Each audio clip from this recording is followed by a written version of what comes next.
He tried to have you killed. I don't understand. Mr. Hope always seemed like such a good person. But everything he said about the farmers and hiring those mercenaries, it was so awful. I'm just a little in shock. I'm still not sure I understand what happened. A conspiracy to steal farmland? It's just so hard to believe. That's not the Ron Hope I know.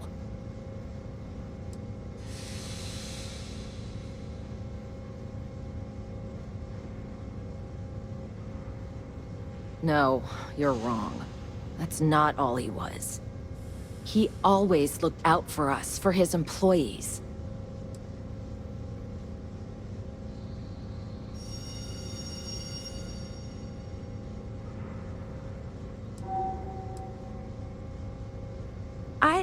We never saw that side of him. And now he's... You killed him.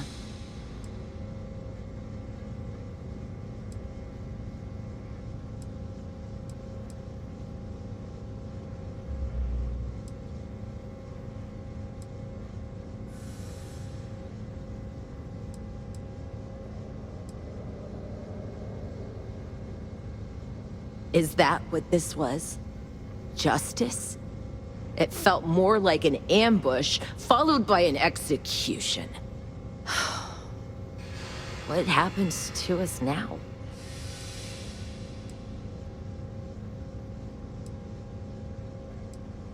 That would be Elana. Elana Nwankwo. She seems pretty capable. Maybe we'll be okay after all. I guess we'll have to figure things out. Find a path forward. There might be some difficult days ahead, but I wish you good luck.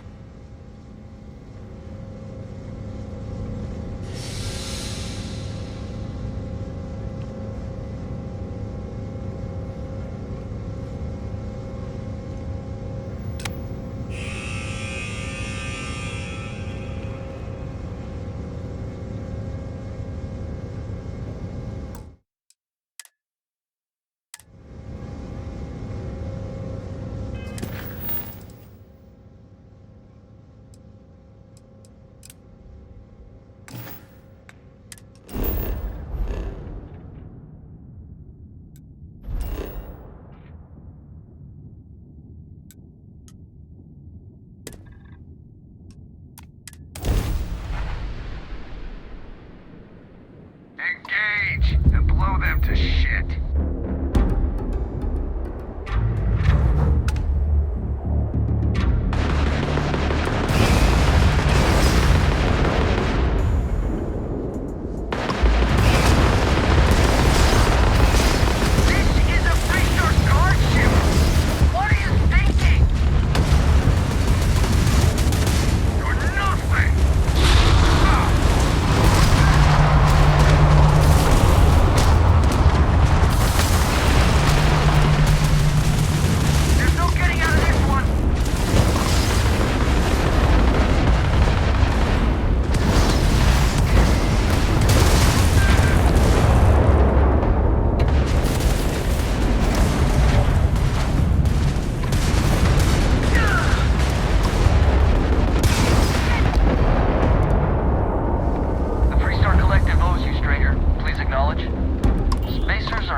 Targets.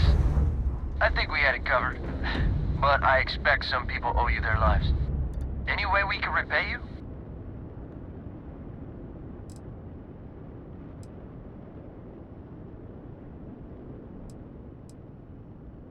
Done. Thanks again for the help. Over and out.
some grass there, and this place might not look so awful.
I've visited worlds with temperatures this low before, and it's never been a pleasant experience.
Millions?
I heard that the walls of Aquila City were built to prevent nocturnal predators from overrunning the place.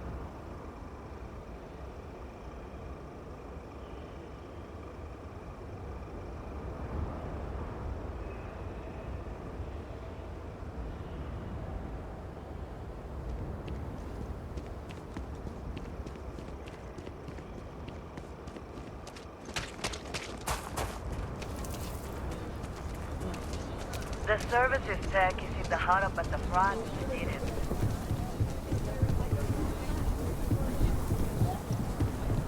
If you're looking for a sidearm, I recommend Laredo's Firearms Factory. Right here.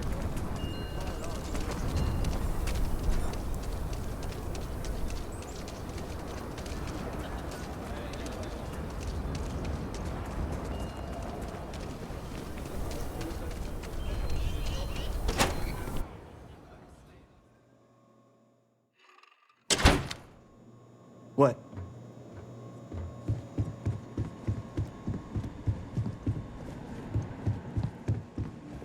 Hey, deputy. Work hard, play hard.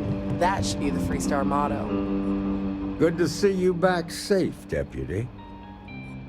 What's the word on the mech factory? Were the mercenaries hiding out there?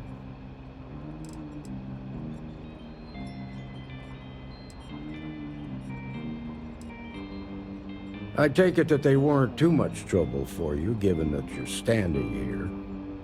Did you find out why the first was taking over farms?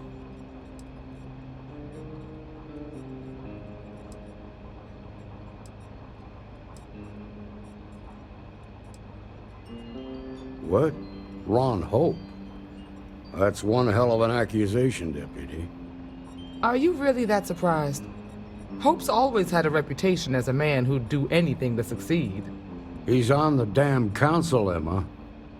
So he can make laws favorable to his business interests. Sure, he's known to look after his people, but do you really think he gives a damn about some farmers on Montara Luna? Did Hope explain his motives at all?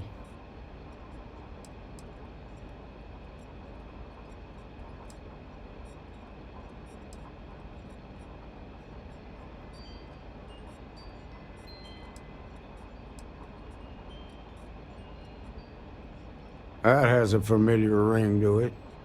I recall hearing about some Hope Tech initiative to help farmers.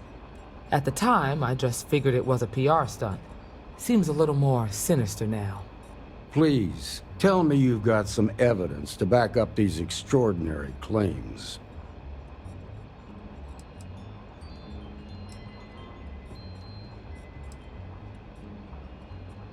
All right, let's see what you've got. Interesting. Yeah, this is pretty damning. Especially this last bit about destroying the slate. And you confronted Hope about this?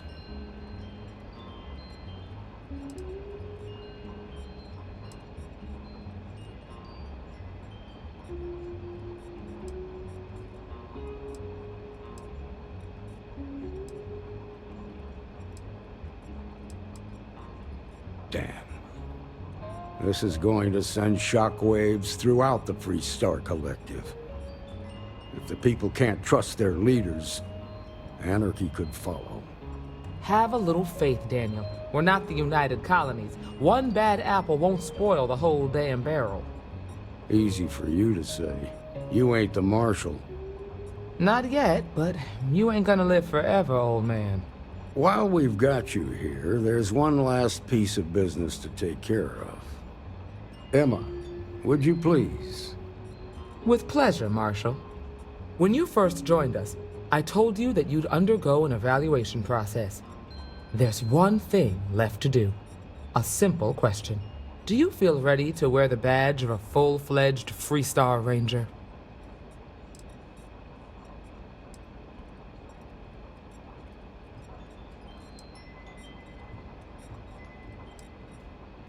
In that case, I won't hold you back any longer. Marshal, I approve the deputy for advancement to the rank of Ranger. Thank you, Ranger Wilcox. In your time serving as a deputy, you've shown exceptional courage, fearless tenacity, and a high regard for the safety of our citizens. By the authority granted to me by the Council of Governors, I hereby promote you to the rank of Ranger. Here's your badge. Wear it with pride. But don't forget the solemn responsibility it represents. Thanks to my own personal biases against the Freestar Collective, I was skeptical when you originally accepted the appointment. But seeing you in this moment, I have to admit that I am bloody proud of you. Well done.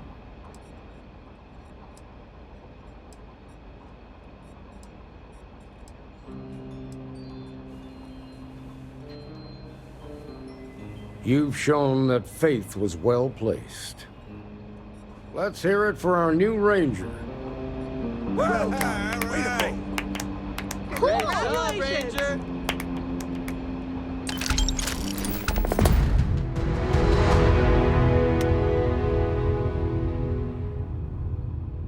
Why are you bothering to carry all that junk? Congratulations. The promotion's well earned. Welcome to the Rock, I guess. Something you need from me? Excuse me. Keep up the good work. Helga says I spend too much time at my terminal. She's probably right. Just let me drink in peace. Hey, how'd your day with Leah go? It was, interesting. Uh-oh. All she wanted to do was talk about Aquila City's history. I got a 90-minute lecture on the great Solomon Coe, founder of the Freestar Collective. How pathetic is it that I can't compete with a guy who's been dead for more than 100 years? Oh, come on, Alex. That's just how she is. And besides, you knew that going in. You need to find some common ground. Show an interest in the things she's passionate about. Read some slates. Ask her some questions. Meet her halfway, you know? Yeah, you're right. Guess I've got some homework to do if there's gonna be a second date.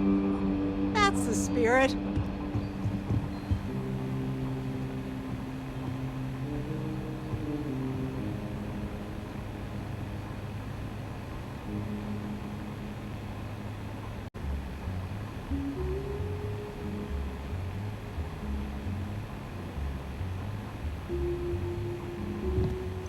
See him.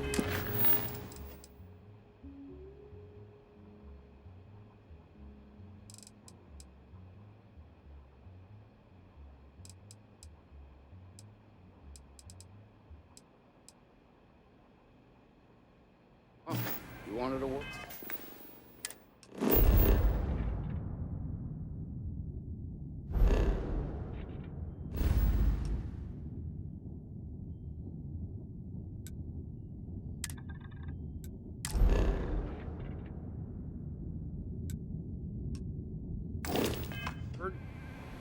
Yeah, it's about Alex. You know he and Diego Well, hey cleared there. out that smuggler's den not long ago. Back, eh? How's it Yeah, I going? saw the report. Have something Ran into for a me? lot more trouble than-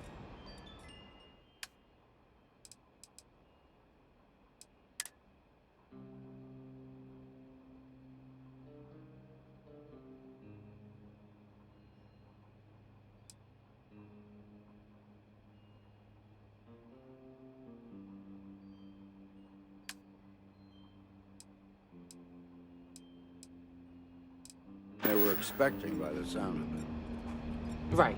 The way Diego puts it, Alex was pretty sure.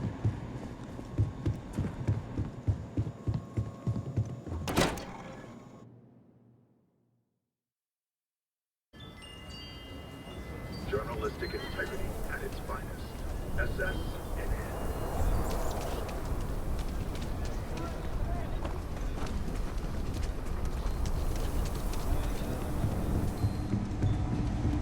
You ask me? Traveling in Freestar Collective space without a reliable sidearm is just outlaws? Ashta. Just so you know.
Always a pleasure. I'd be happy to.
Ugh, recycled air.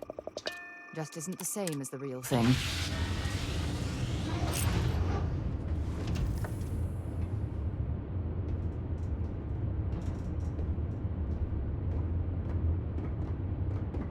Important or not, feel free to drop some stuff into my...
customs and fleet dogs down.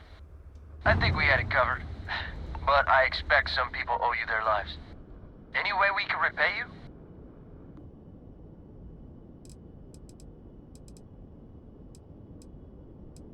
Transferring parts now.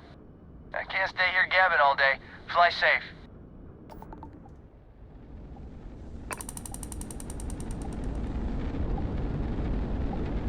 You take care.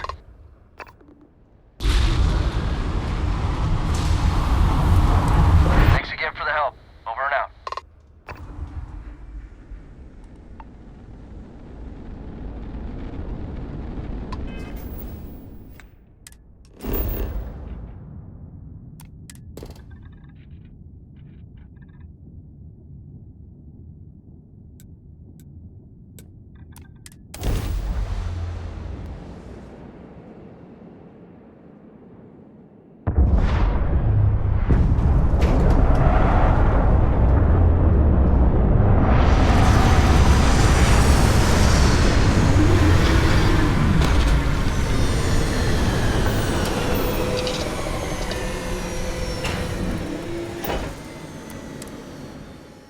I can't even imagine to tell you the number of inhospitable worlds like these that I've visited.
I picked up something you might Greetings, be pilot. interested in. This is Jiro Sugiyama, head of Paradiso Security. I apologize for coming over this emergency channel, but we are in need of assistance concerning the large ship in orbit, and we value discretion in this matter. If you are willing and able, please see me as soon as possible at the main security office in Paradiso. Over and out.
Things for you.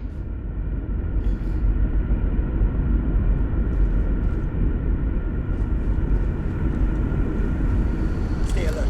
Weapons at the ready. Remain calm. There's no reason to suspect whatever it is hostile. I agree with the captain. Now is the time for diplomacy. Agreed. But we must be ready for anything. Now. Eyes and ears sharp.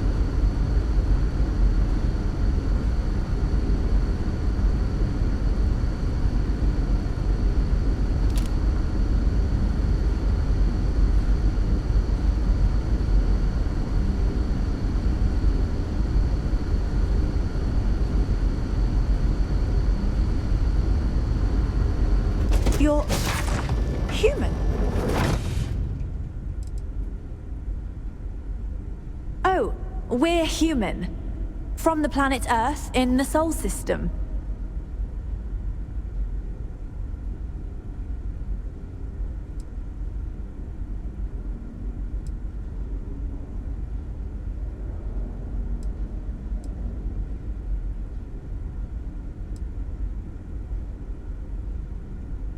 It's just that we weren't expecting to find life, let alone human life out here. We thought we were the only ones to leave Earth. Imagine being cut off from humankind for that long. How terribly frightening that would be. Perhaps we should greet our guests. Of course. Manners. I'm Captain Diana Brackenridge. This is Security Officer Bomani Reader. And this is Dr. Mabuti da Costa, one of our elders. A pleasure to meet you.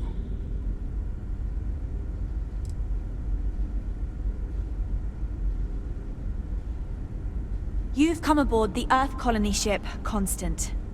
Generations ago, we set forth from the planet Earth with the mission of colonizing a new habitable world, in the spirit of our ancestors nearly a millennium ago.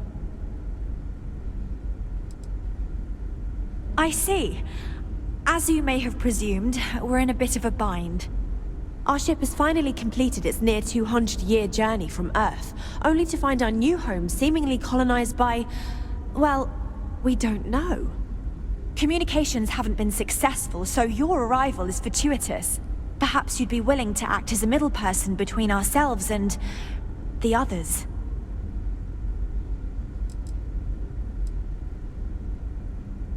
We're not entirely sure. Our engineers believe it's possible that our technology just isn't compatible with theirs. All we hear when using them to communicate with anyone is a bunch of disturbing noise. It gave me the heebie-jeebies at first. Well, the short answer is, we didn't. It's a generation ship, which is to say that most of us lived long, happy lives on board and passed our mission down to our children. It was never intended that the original crew would make it to our destination. The goal was always the preservation of the human race above all else. Though, it would seem that was perhaps a bit presumptuous.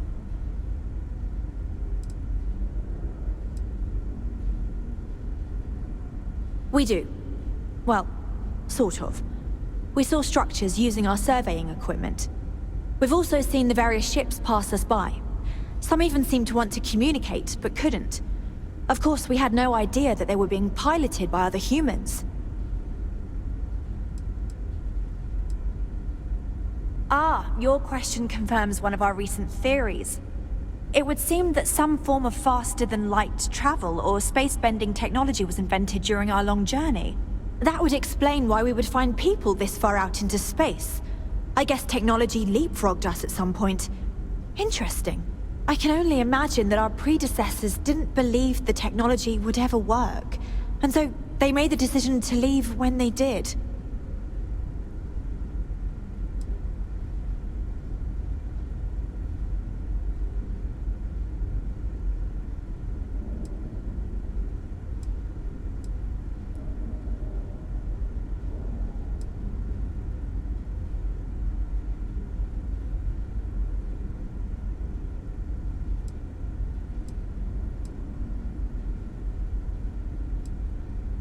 Of course, we know that now.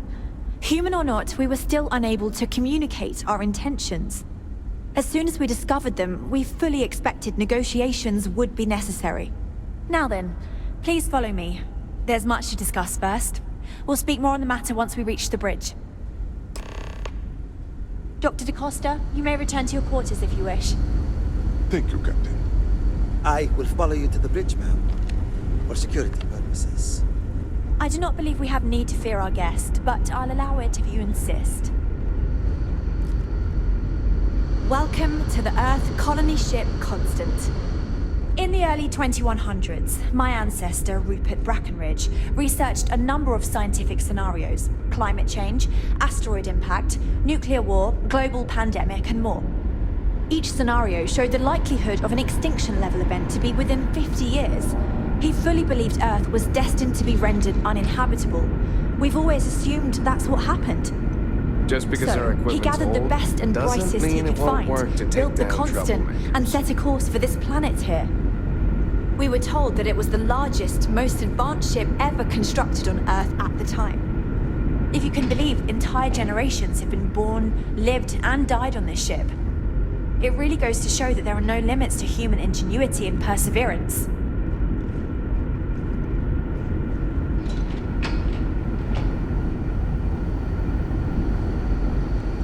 We've got strict rules around here, but they're strict for a reason. So, here we are. Let's talk.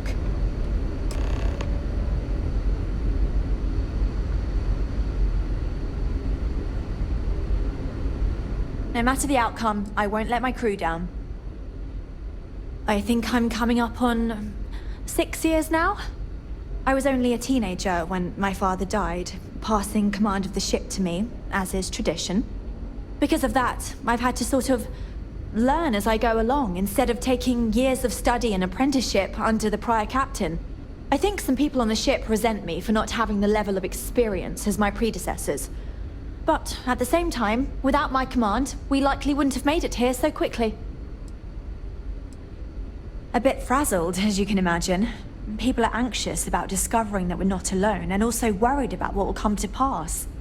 While we hope we can work out a deal with the people on the surface, they seem reluctant to reach out, so there's no telling what will come of that.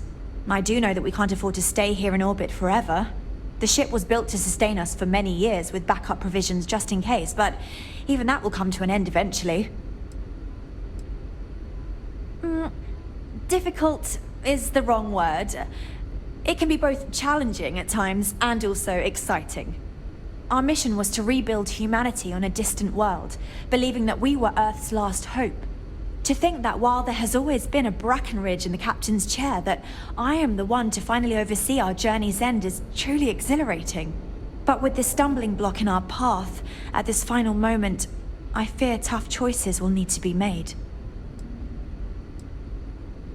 Well, as I mentioned, we've been unsuccessful in communications with anyone up until you arrived, though not for lack of trying. But since you're asking, maybe you'd be willing to be a sort of diplomat between us and them as we attempt to resolve our situation. Does that sound agreeable to you? We suspect that our equipment is woefully obsolete compared to whatever you all have now. In all honesty, we never expected to need to communicate with anyone, so our comms aren't particularly robust. That limits our options. We even attempted communicating with lights and sounds, something we saw in an old movie, but I don't believe they picked up on it. If anything, it may have inadvertently alarmed them.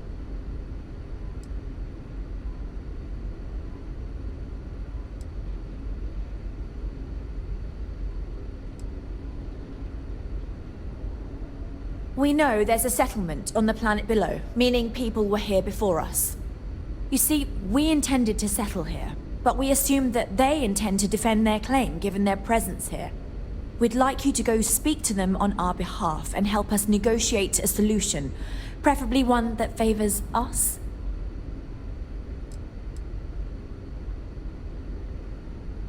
Based on the data our ancestors had when they launched this endeavor, it was determined that this was the perfect planet for us. Even if we had another viable candidate planet, we lack the resources to get there.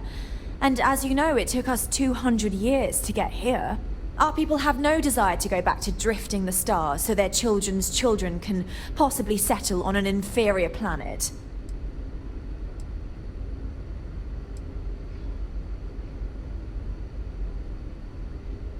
When we left Earth, there were no claims to planets this far out into space. We had assumed that we were the only ones attempting a generational journey such as this, meaning that there would be no need for a formal claims process. Regardless, my ancestor, Rupert Brackenridge, did manage to file a charter for this planet's first colony, to be named New Jamestown.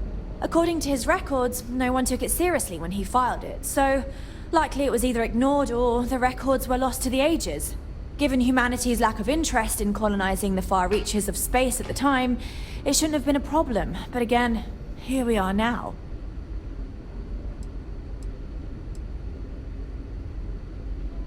Excellent. Make no mistake, this is our planet, and we intend for them to see this our way.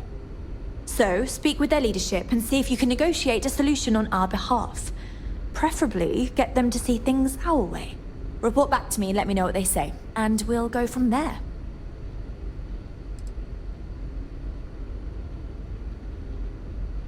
We thought about it, but it simply won't do. I need to think about the distant future of our people.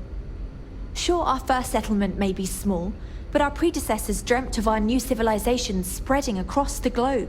That will be difficult if someone else plans to do the same. While we're not completely close to the idea of sharing, it's much easier if we have complete domain over this world.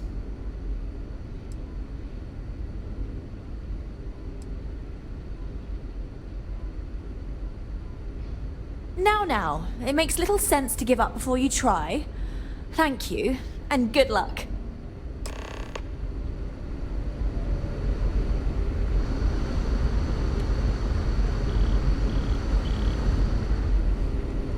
Now that you're here, I can finally give my crew a chance. Safe travels to you. I know Captain Brackenridge has essentially given you free rein to wander the ship, but security will still be watching you closely. I hope you understand, given we have so little experience with people from the outside. It pays to take security seriously, something I understand much better now than in my youth. I know I'm Take getting no up there in offense, years, but I am I keeping don't an think eye I'll on ever you. tire of flying. It may surprise you to learn that I didn't. See, in my teenage years, I was quite rebellious. I stole a keycard and used it to get into the reactor. My shenanigans almost led to a total reactor meltdown. Normally, the punishment for such an act would be ejection from the ship. But my parents pleaded with Diana's father, the captain at the time, for leniency. He agreed. After I served time in the brig, he assigned me a job with the security team. I took the lesson to heart and have been taking my job seriously ever since.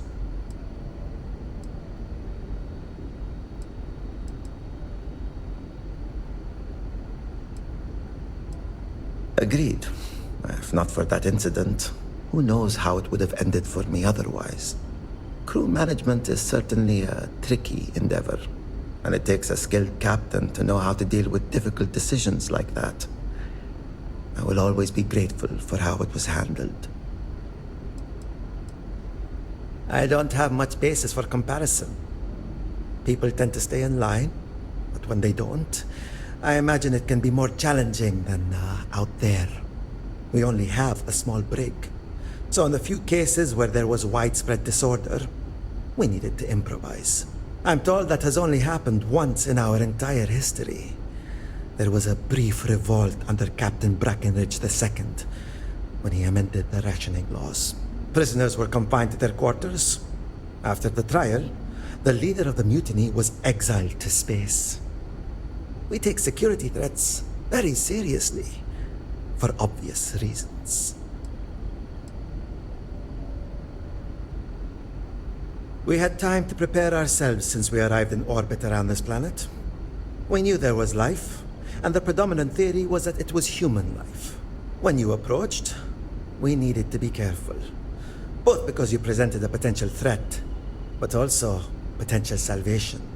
Plans were in place to deal with both scenarios, and luckily, cooler heads prevailed. Bye. Just stay out of trouble.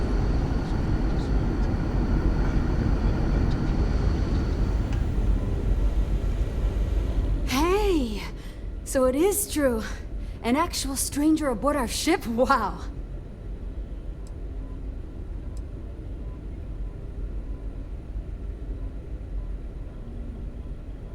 We don't get any. We never expected to meet anyone else traveling the stars. But if you're here, that must mean there are others. Kind of incredible that we never bumped into anyone. Either we took a strange route, or the vastness of space just makes chance encounters unlikely. Maybe some combination of the two. Either way, I'm so relieved to find out that we're not alone out here.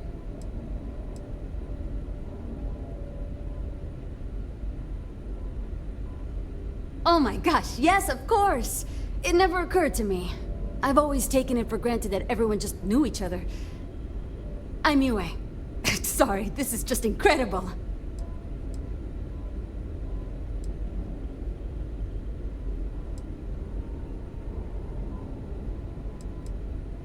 Sure.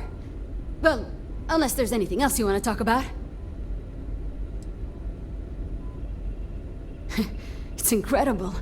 I'm pretty excited to meet new people and ask them all sorts of questions. I wonder about all we've missed this whole time while humanity has advanced around us.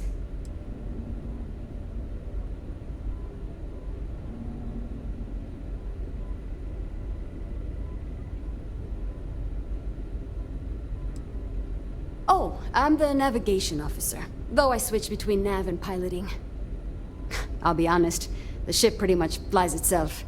Its destination hasn't changed since it launched, and we're here now, so I'm not sure what's next. See, the nav system's not perfect. We encounter stuff that our forebears didn't originally count on. Astral bodies, space debris, stuff like that. So sometimes I need to take manual control and get out of tricky situations. Then there was the time I used those unaccounted for anomalies to our advantage. Slingshotted us around a few stars that weren't supposed to be there, saved some fuel and knocked a few decades off our journey. Pretty incredible stuff. I have to say, with technology this outdated, I'm amazed this vessel is able to... When you have a moment, I'd like to speak to you.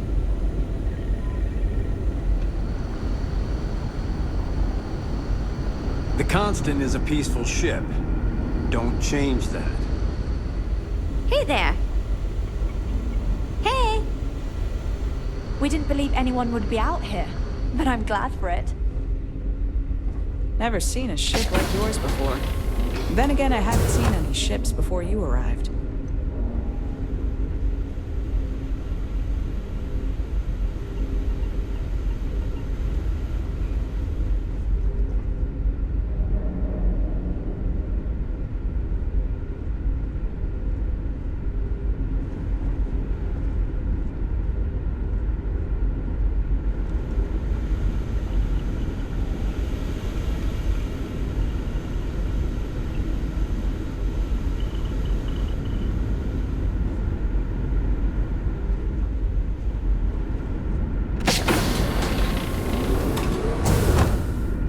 Careful waving that fancy gun around.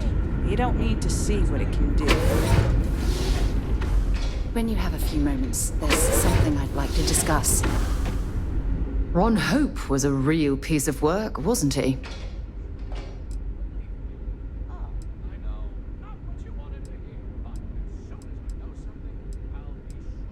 Despicable is too kind a word. He held innocent people with little regard, treating their lives like numbers on a balance sheet. It's an absolute disgrace.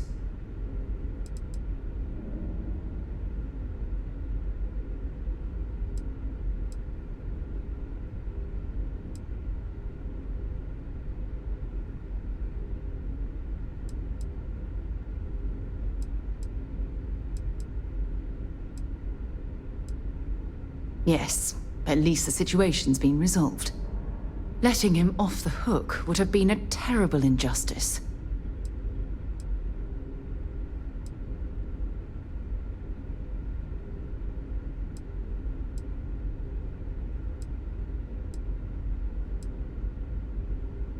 Had you taken the money, this would have been a very different conversation.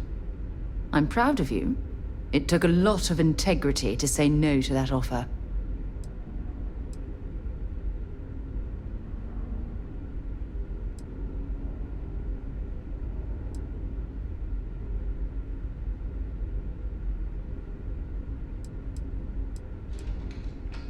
No, it certainly isn't. Especially when it comes at the expense of human lives. Well, I think I've lectured you enough. Thanks for taking the time to listen to me.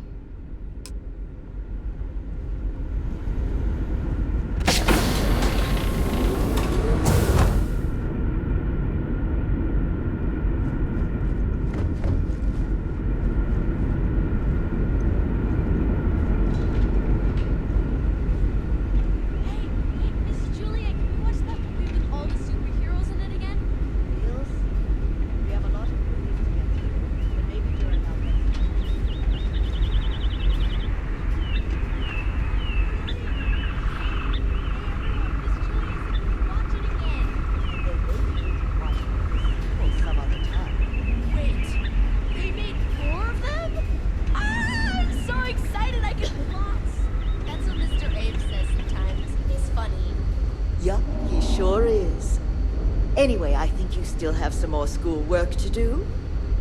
Oh. All right. My mom and dad were scared when you came on board, but I don't know why. You seem okay. Miss Yang said we're experiencing history right now, and that there will be books written about us. I'm happy gonna be in a book. That they will know we are not alone out here. Hello there. Given that I don't know you, you must be this visitor I've been hearing so much about. I'm Julia, the Constant's chief historian. It's nice to meet you on this momentous occasion.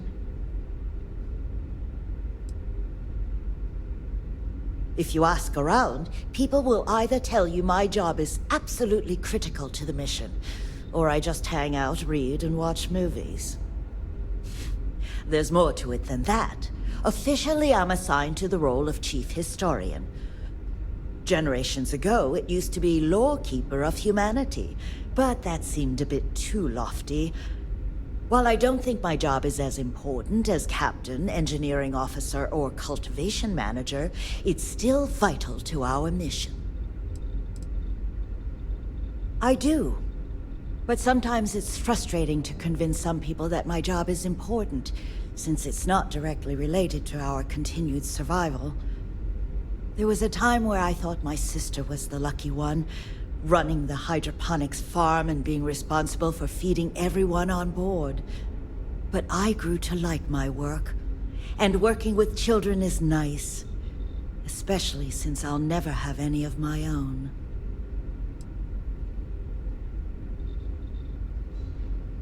It's okay.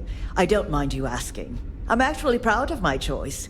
It's a great honor to give up one's ability to have a family so that others may. As you can imagine, a population limit is a necessity on board a colony ship. I made my choice long ago to give others the chance to have a larger family should they wish. Though, I suppose I don't need to worry about that now. Maybe it's time to consider it. Of course. Everyone was assigned their roles here. We don't choose our roles, since there are only so many of us, and every job is critical. Someone has to prove themselves either exceptionally bad at their job or exceptionally good at another in order to be moved. But that rarely happens. I run the educational programs aboard the ship for all the children and any adults who are looking to learn about Earth history. We try to have group sessions some evenings where we read old Earth literature, watch old films, listen to music, and the like. So yes, I hang out with children and watch movies, but it's more involved than that. We historians are charged with keeping Earth culture alive so that we never forget where we came from.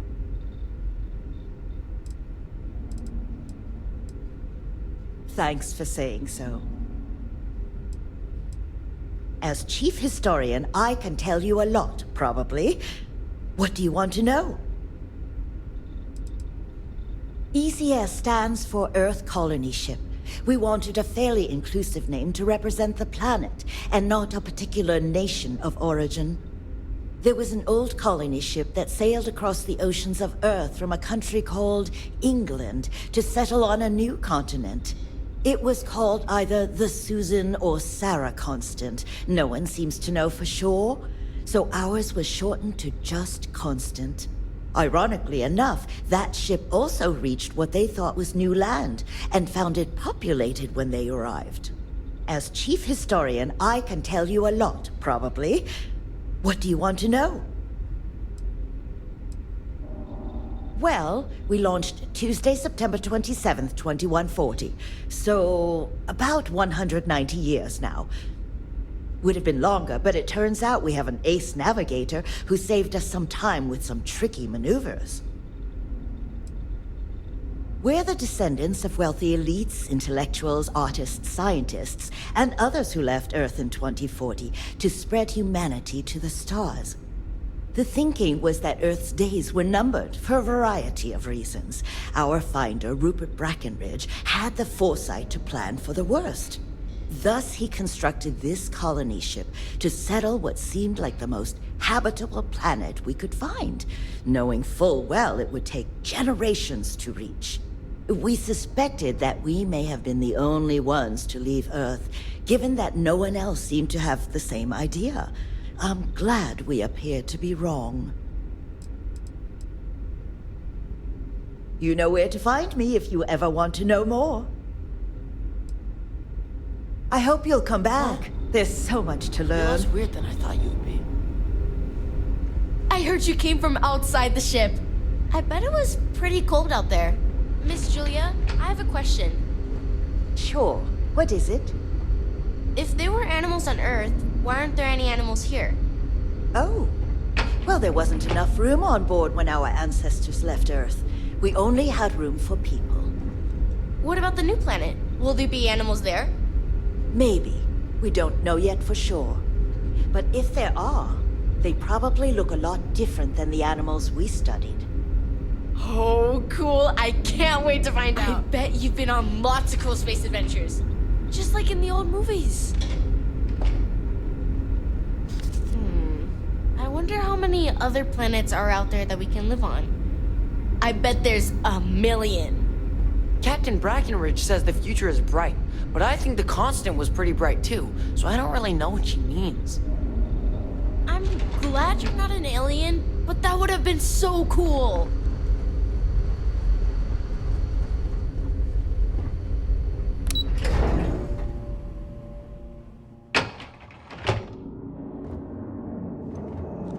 We were never trained to address threats coming from outside our ship. These are exciting times, aren't they? Hi there. Oh,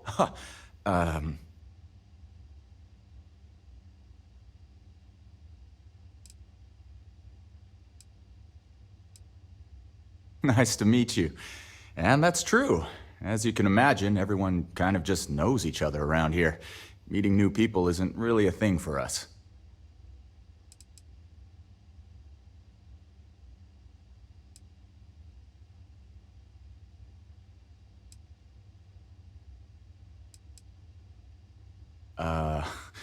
I'll bet you do. But that makes sense, right? Presumably you're out there traveling the universe in your little ship. But for us, everyone we knew and ever would know is on this ship. This is a new experience for us. I imagine that's hard for you to understand. Anyway, sorry for freezing up before. I just didn't expect our visitor from the outside to stop by and chat with me. I figured, if anything, you'd be with the captain. I'm Dice K, the ship's provisions manager. I'm not sure what I can offer you, but if I can help, I will. And if not, I'm happy just to talk.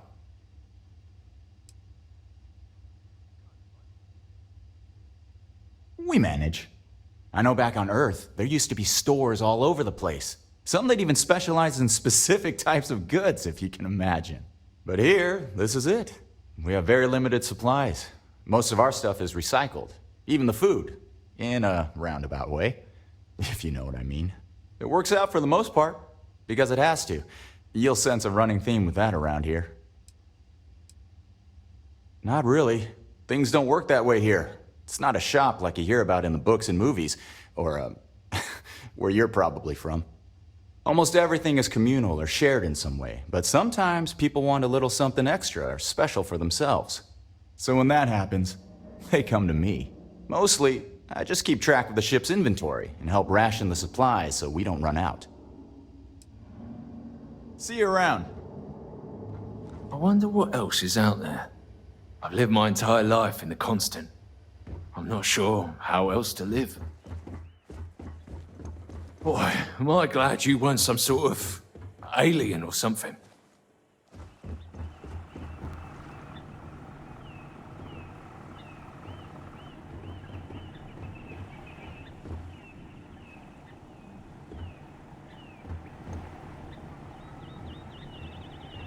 Wow. Hi.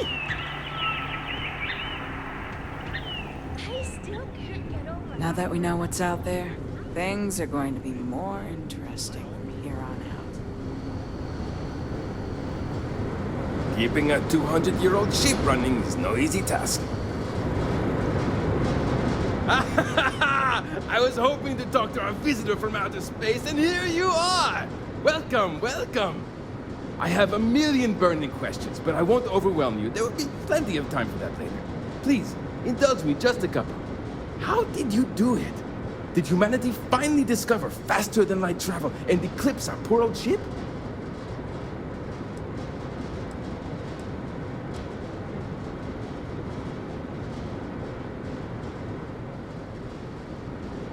I knew it.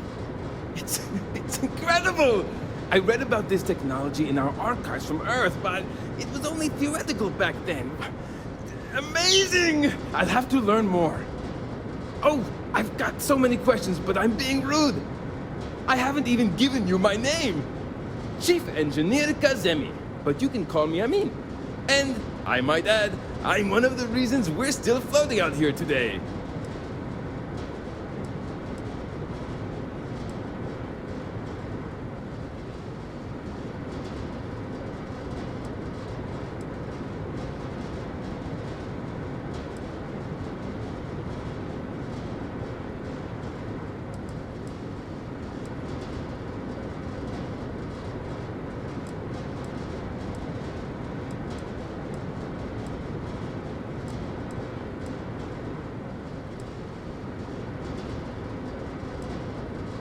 Yes, of course. Anything for my new friend.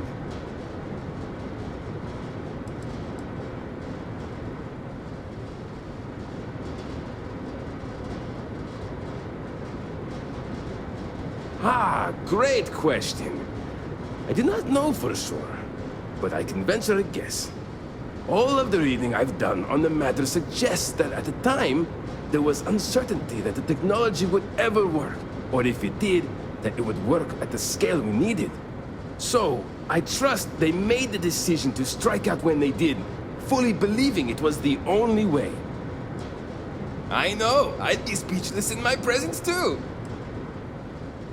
Some may say I'm a master of keeping things together with nothing but duct tape and bubblegum. Well, if we had any gum left. Pretty sure that ran out 100 years ago. When I'm not dealing with catastrophic engine failures, I manage the other engineers. We maintain all the machinery, computers, you name it. We keep the life support on, and the ship flying.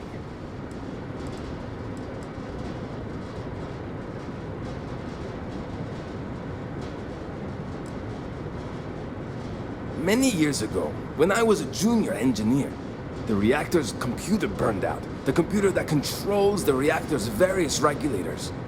I'll spare you the details, but when that happens, the ship and everyone on it is in danger of turning into a mess of hot slag. I had to jury-rig parts from old media devices to prevent a meltdown. And that's how I became the boss around here. Yes! So many! Does everyone have their own spaceships like you? Do people only live on naturally habitable planets, or did they learn to terraform? Are we in contact with alien species? I have so many more, but I don't want to take up all your time.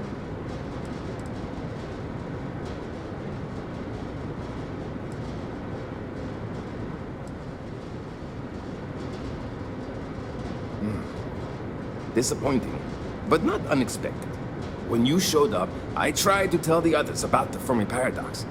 I suggested that the most likely explanation for you was that humanity had developed faster, more advanced technology and had leapfrogged us. Seems I was right.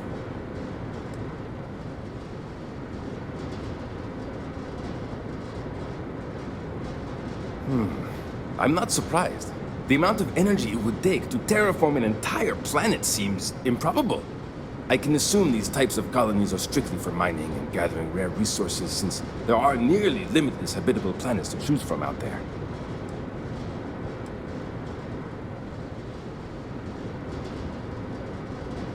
Haha! I knew it! Incredible! Amazing! Simply amazing! In our ancestors' time, only the very wealthy could afford to build ships. Even this ship was only possible by our families pulling together nearly all of their financial resources.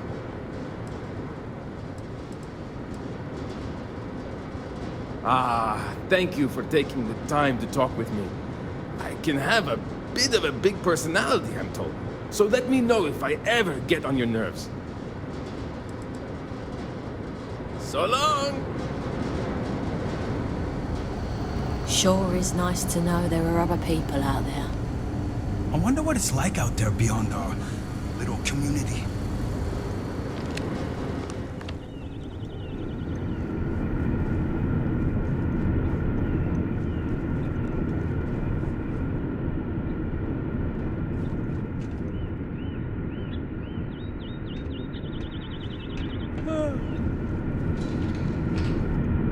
Just because our equipment's old doesn't mean it won't work to take down troublemakers.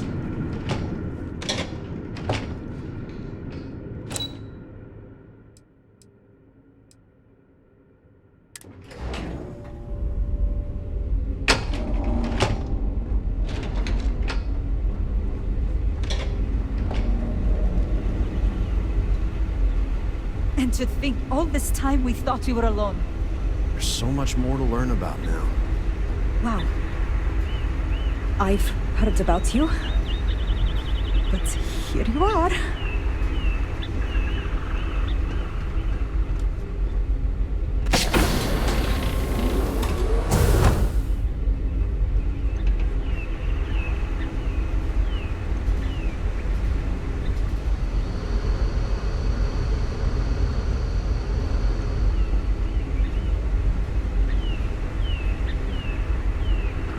These are exciting times, aren't they?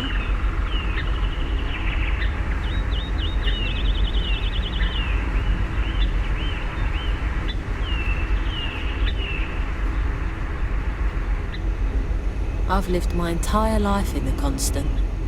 I'm not sure how else to live. Hydroponics, of course. This must be how the colony ship kept itself fed over all these years in space.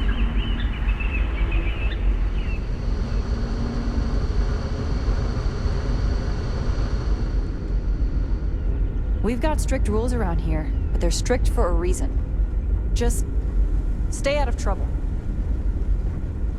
There's so much more to learn about now. Careful waving that fancy gun around. We don't need to see it.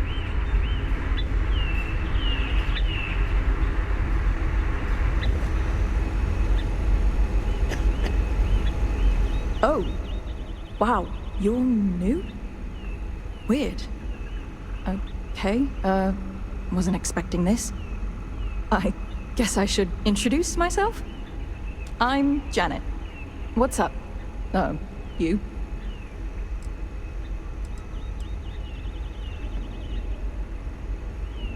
Oh, well, nice to meet you, I guess. I could take a break to chat if you want. Oh my god, it's terrible. I don't know how my parents did it, knowing they would never, ever get to leave until they died. Every day, you see exactly the same things. The same people do the same job. It's all the same. All the time. Seriously, the only thing that kept me going was knowing that we were the generation who knew we'd finally get the hell out of here. Although now that we're here, nothing seems to be happening. Sometimes I wonder if my sister was the lucky one.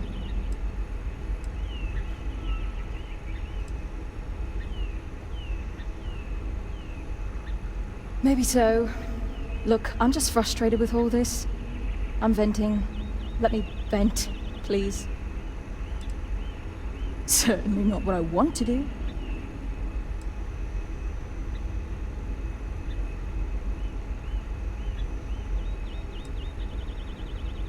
I mean, I hate this job, and there's really nothing I can do about it.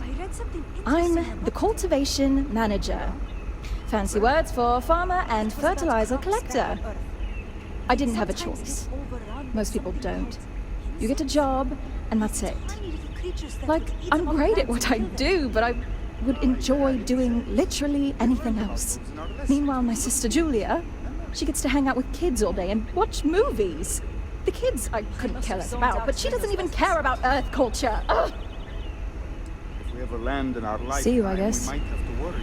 We'll get to planting on the crops. Ugh, I hope not. Let's not think about that anymore right now. Boy, am I glad you weren't some sort of alien or something. Sure is nice to know there are other people out there.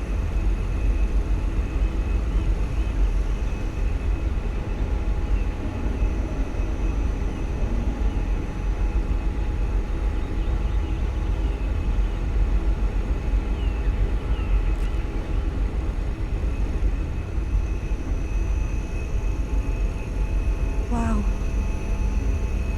Hi. Hey there. And to think, all this time, we thought we were alone.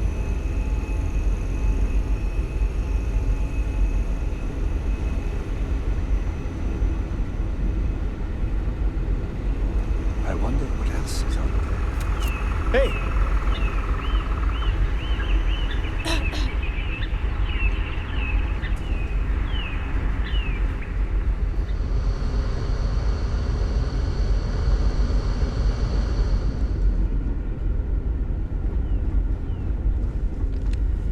Now that we know what's out there, things are going to be more interesting from here on out.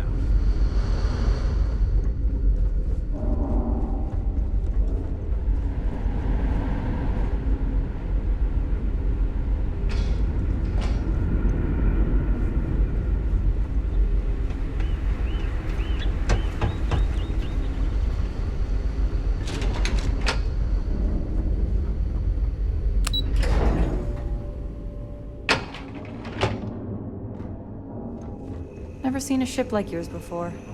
Well, then again, I haven't seen any ships before you arrived. Wow. I've heard about you.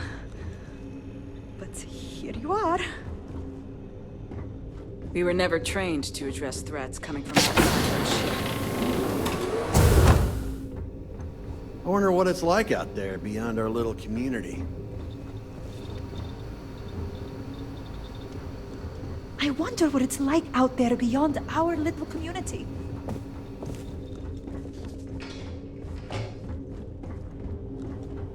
The Constant is a peaceful ship. Don't change that.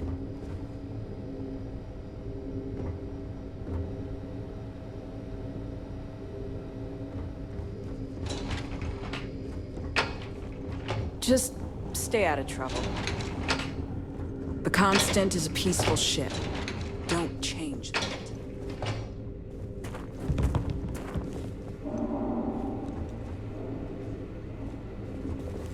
It definitely takes a special type of person to live their entire life, birth to death, aboard a single ship traveling through space. There's so much to learn about now. And I thought I was the stubborn one in this relationship. I know you feel obligated to volunteer, but I wish you would reconsider. After all, we're here. There may be no reason to volunteer. I've lived my entire life in the Constant. True. But we must be prepared in case it is an impossibility. Just because we met with a stranger does not mean they are willing or able to help us. You know this. I just wish you would give it some more thought. Be patient. Let's see where things go, then decide.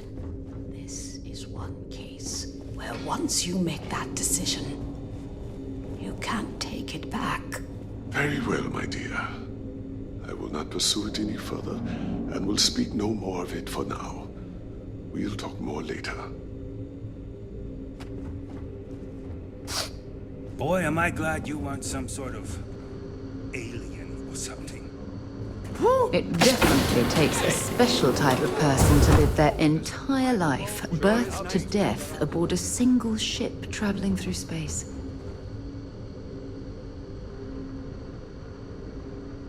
Oh, hi! Hello! You're the alien. The person that came from out there. In space. That we weren't expecting at all. Sorry, I'm a little nervous. Can we start this over? I'm fine. I will be. It's just my nerves acting up. This has just gotten everyone so stressed, and since I'm here to help people deal with problems like that, it piles on me.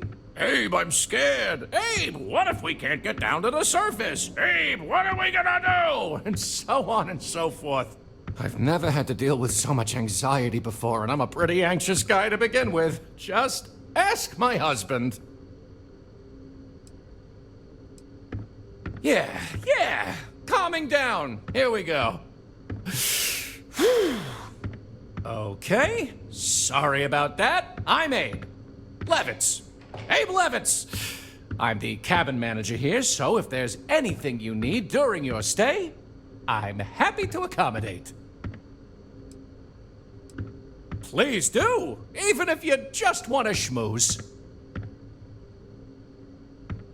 Don't be a stranger now.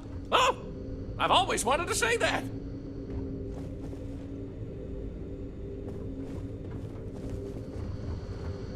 Oh! Ah, hello there. Oh? Oh, you must mean the Yiddish. It's an old family tradition. The Levitts have been trying to keep it alive for hundreds of years now. See, we didn't think the language would survive if we didn't, so we charged ourselves with preserving it. It's a point of pride for our family, and something I'd like to pass on to others so they don't forget. Like my great-great-great-great-grandmother's latke recipe. Me? Hey, well, there's not much to say. I take care of people here. I live with my husband, I skate, no kids. We passed on having a surrogate so others could have larger families.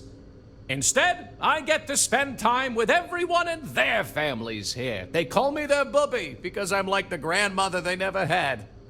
I may have had something to do with that nickname.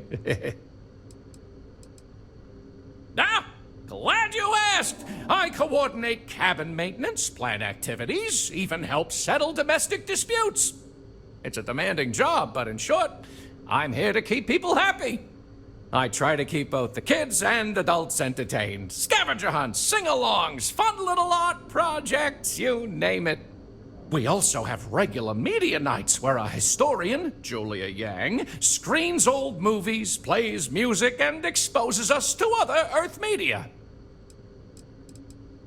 People didn't know what to think. Here we are, minding our own business out in deep space, all alone. Then we hear some sort of garbled transmissions on the radio, real screechy, real inhuman-sounding stuff. Then you show up? People had all sorts of fakakta theories. Aliens, time travelers, you name it. We watch a lot of old movies, so... Anyway, it spooked the bejesus out of us, because we were expecting to find nobody. See you later, I hope.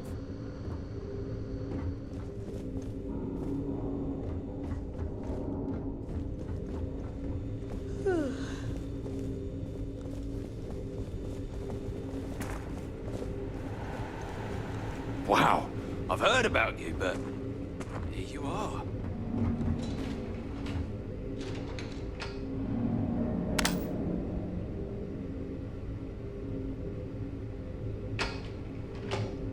Hey there! I wonder what else is out there.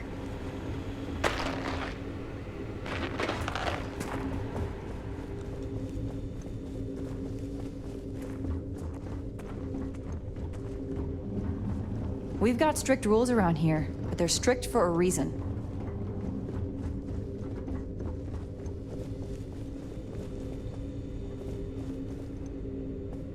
Hey! These are exciting times, aren't they? That's me!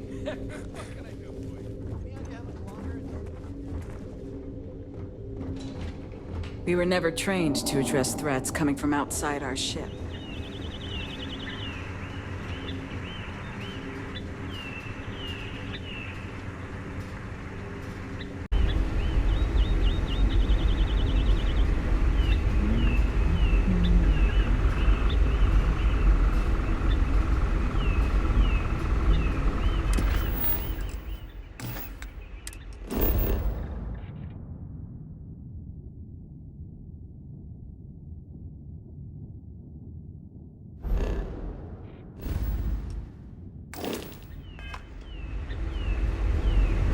All this time we thought we were alone.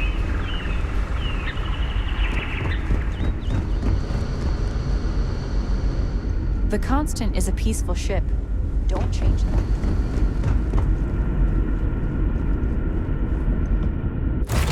I picked up something you might be interested in.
As we were landing, I picked up a message from Aja. She said to meet us at the park overlooking the ocean. Before we go to the ceremony, I want you to look me in the eyes and tell me this is exactly what you want.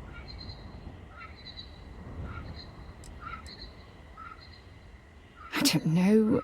I suppose I'm worried that I'm forcing you down a path you don't want to travel. Yeah, I know, it's stupid. But you've done so much for me already. I almost feel like you'd marry me just to make me happy, despite your own feelings.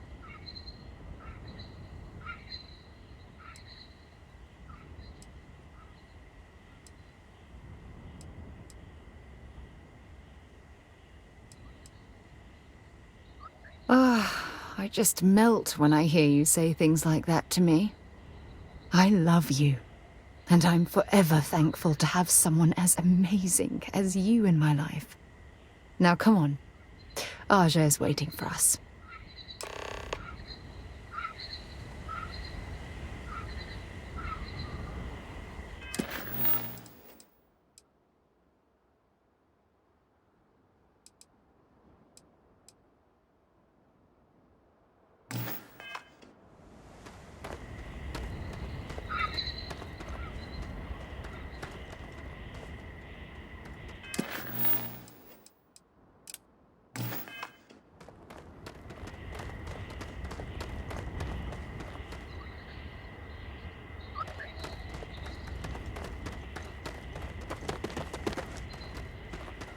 It may be paradise, but that doesn't mean we don't run into trouble from time to time.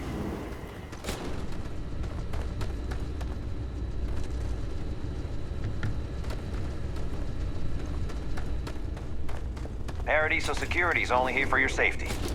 Pretend we're not even here.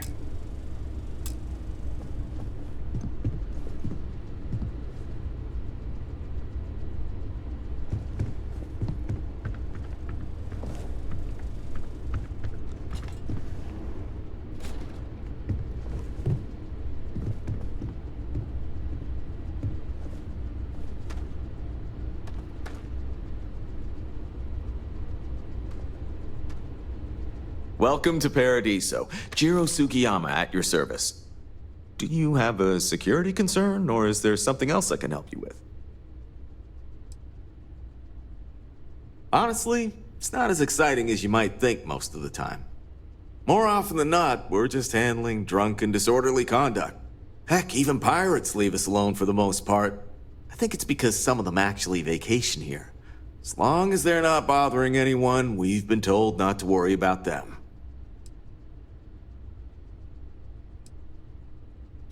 Neither. We're our own private force. The Paradiso Group pays top dollar for top-notch security. And I dare say we're some of the best in the business. We have to be out here on the fringes of the settled systems. Something I can help you with?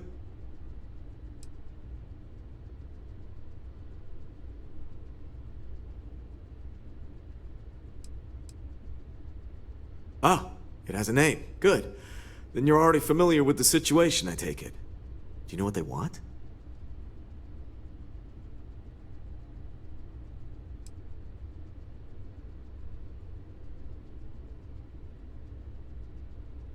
Interesting. We obviously have no records of a colony ship claiming this planet. Whatever the case, you'll need to speak with Oliver Campbell, a CEO for the Paradiso Group. He's in charge of bringing all formal decisions before the board and helping to make calls on them. I'll let him know you're on your way.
Hello there.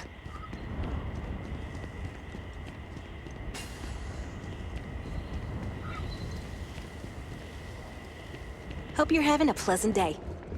Not to be a downer, but this place is almost too... Oh, this looks like a lovely place for a stay. Might also be the perfect time to stop for some food or a tranquility. Where should we begin?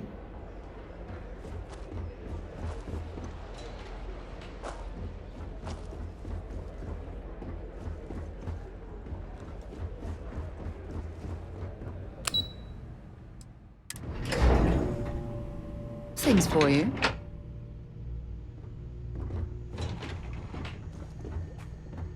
Every day's nice around here.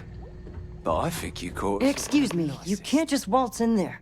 Do you have an appointment?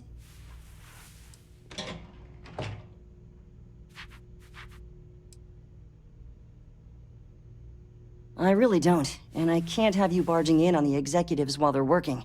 So if you need something, you can talk to me. That's the best I can do, I'm afraid. Oh, you're the one they're waiting for then.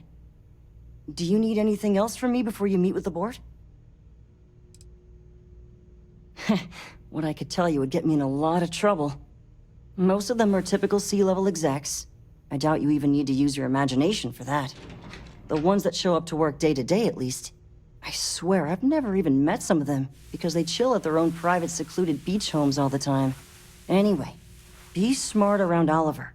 He's got a way of getting what he wants without you realizing it. And that's all I'll say. I can't speak for anyone else, but I've got a pretty high-pressure job working as the executive assistant to the Paradiso board. You can imagine, dealing with a team of execs, trying to manage all of their schedules and their other whims. But it pays well, and they give me a nice executive suite at the hotel to live in. So, it's not all bad.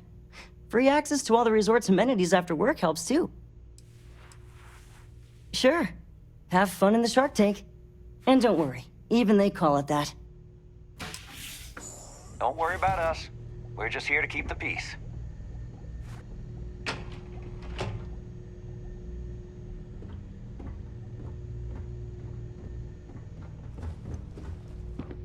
I just feel that we should be focusing on the natural beauty of this planet, not our amenities. There are millions of planets out there. People can go to any one of them. The resort facilities are precisely what we bring to the table. Heck, it's the only thing we've really got to offer. I don't want to risk us coming off as just another artificial, shady, trash-filled dump like Neon. That's not who we are. We've got something special here. We should embrace that. Belom's right. Thank you. We don't want to compete with Neon. Bayou's ruthless. He'll do anything he can to eliminate the competition. We don't need that kind of trouble. That being said, I think there's a middle ground. Maybe build up the beachfront in a boardwalk amusement park. I've had this idea to build artificial hot springs, that sort of thing. Sounds good. I'll look into what that will cost us and we can circle back around to this.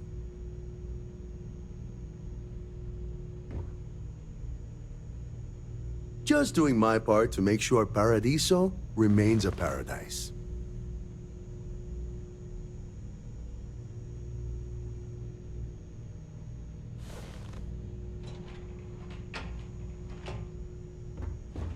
If it's not important, bring it up with Kiwi.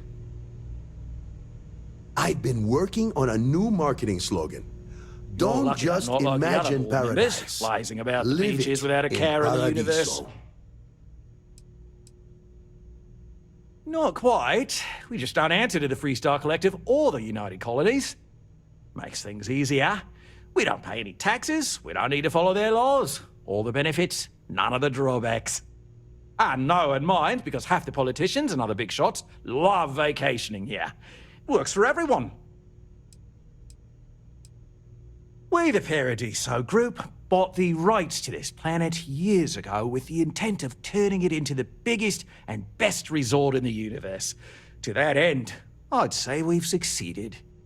As such, no other leisure enterprises may operate on the planet without renting land from us. But as you can see, none can afford such a deal.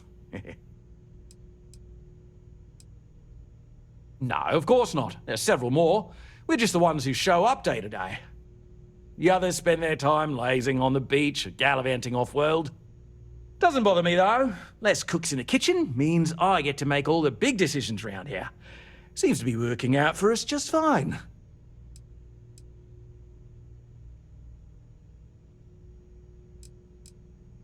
I am. And you must be the diplomat Giro told me about. Welcome, welcome. Normally I'd offer you an all-inclusive stay at our resort before we spoke. But given the circumstances, I'm going to cut to the chase. We've got our friends, the aliens, up there causing all sorts of problems for our resort. You like that? The marketing team came up with it. The thought is, if we can't get rid of them, it might actually attract more tourism. Come see the aliens! We run a premier resort getaway here. We can't have our guests concocting stories about some budgy old ship hanging around up there. As it is, we've had to reroute our luxury liners around the other side of the planet on entry so no one sees it. It's bad for business. We need to nip this in the bud and take care of it before the tourists catch on and cause a scene.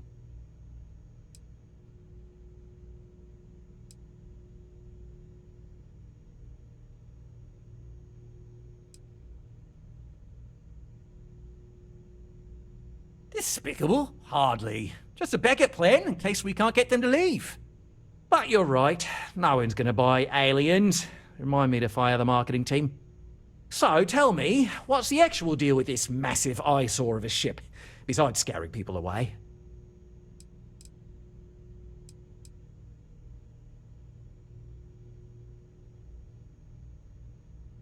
I'd say you're full of it and might have been watching too many movies. Now, instead of wasting my time, want to tell me what it really is?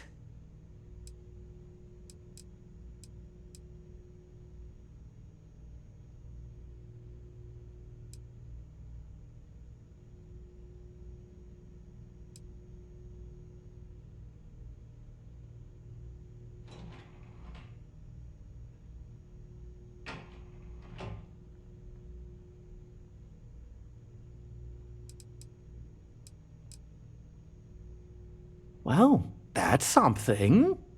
Shame we can't just tell them kindly to bugger off. Something tells me that's not going to work. Now, tell me, what are we going to do about it? Give me some proposals, people. I need something to work with here. We could offer to resettle them here. There's more than enough space. They could stay here, temporarily, but it'll cost them. Quite a bit, too. They'd need to work off all their debts before being allowed to leave. Maybe not. What if we help them get out of here? Outfit their ship with a grav drive so they can find a new home. We could even lend our engineers to help and give their captain an updated star map. What do you think? Sounds costly. We can't absorb that cost, and it's unlikely they even have compatible currency, let alone enough for the transaction. Someone else would have to foot the bill. Oh, I swear this would be a lot easier if they ceased to exist entirely. Anyway, Seema's got the right idea. Either works for me. Just tell me what you want to do.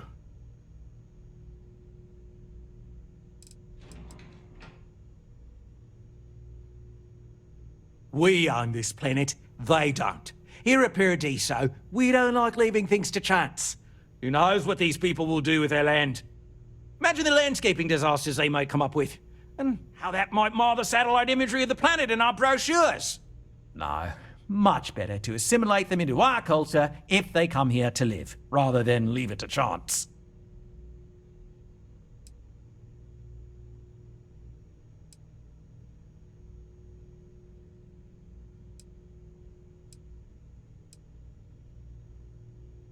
Well, absurd or not, that's our official stance.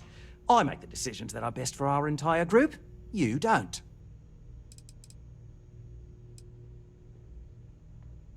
We operate outside of the Free Stars only, you see, partially because we don't want anyone else meddling in our affairs.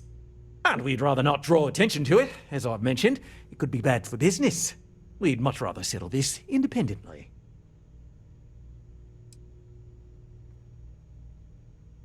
I'm not suggesting anything, other than it would make our lives so much easier if that ship ceased existing. Make of that what you will.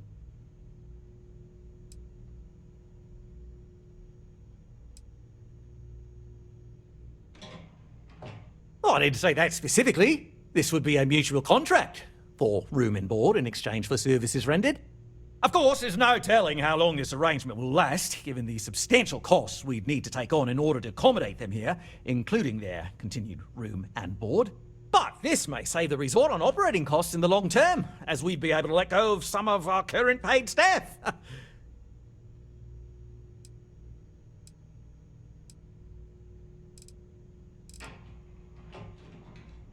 It's not our responsibility to bear the brunt of that cost. We're being more than generous by offering the use of our engineering team to help install it. A custom grav drive can't come cheap, and I assume they have neither the monetary means nor the connections to get a hold of that kind of technology. That leaves the only other party in this negotiation: you. And which proposal will you be taking to the good captain? I assume there's a captain?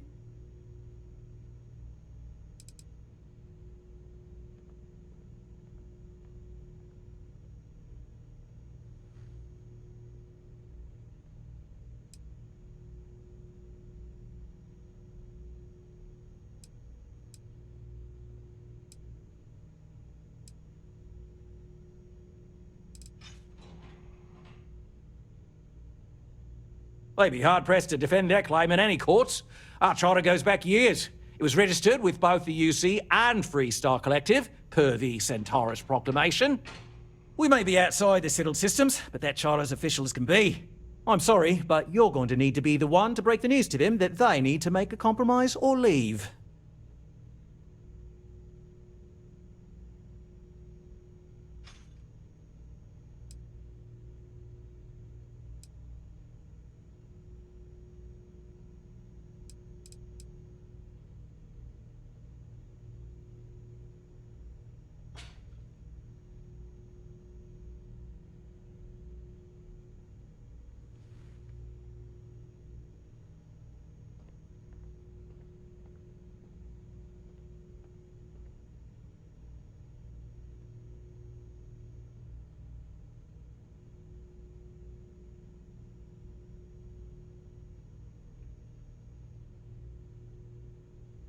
Are we talking or not?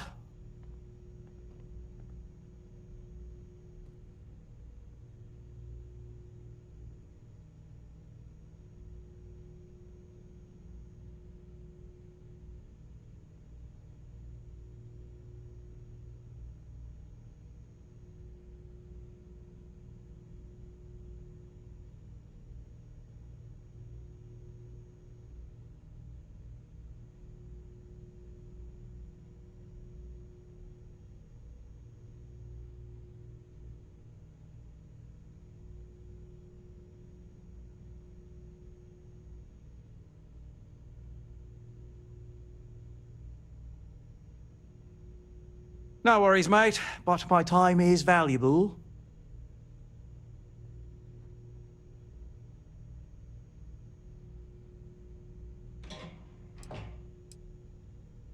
Ah, good on you. You want to see a man named Benny St. James over at Hope Tech. He's the best in the business. If anyone can retrofit a 200-year-old ship with a modern grav drive, it'd be him. We'll coordinate our engineering team with his when you return, though you may have to help the Constance engineers prepare for it on their end. Good luck. I know this was a difficult decision, but if it's any consolation, I think you've made the right choice. Compared to the destruction of their vessel and relegating them to a life of servitude, I'd say this is the best chance they've got. Right. On behalf of the Paradiso Group, we appreciate your help.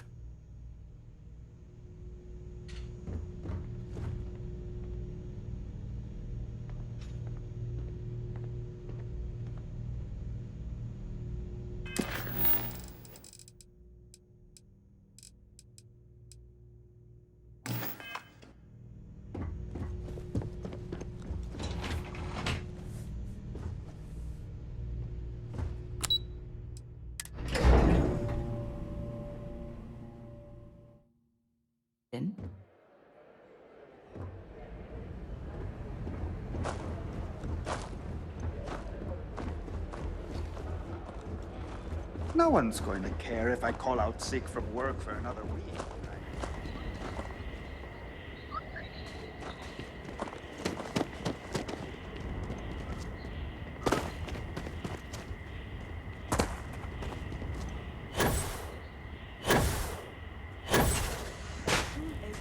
everyone is present, we will begin. We're waiting until everyone arrives. It's so lovely to see you, Sarah. It's wonderful to see you too, Aja. This is the one I told you about. I've heard a lot about you. All of it good. You're quite a catch. 10 seconds in and already you're embarrassing everyone. Before we go any further, I just want to make sure that you are right for Sarah. She's quite special, hmm?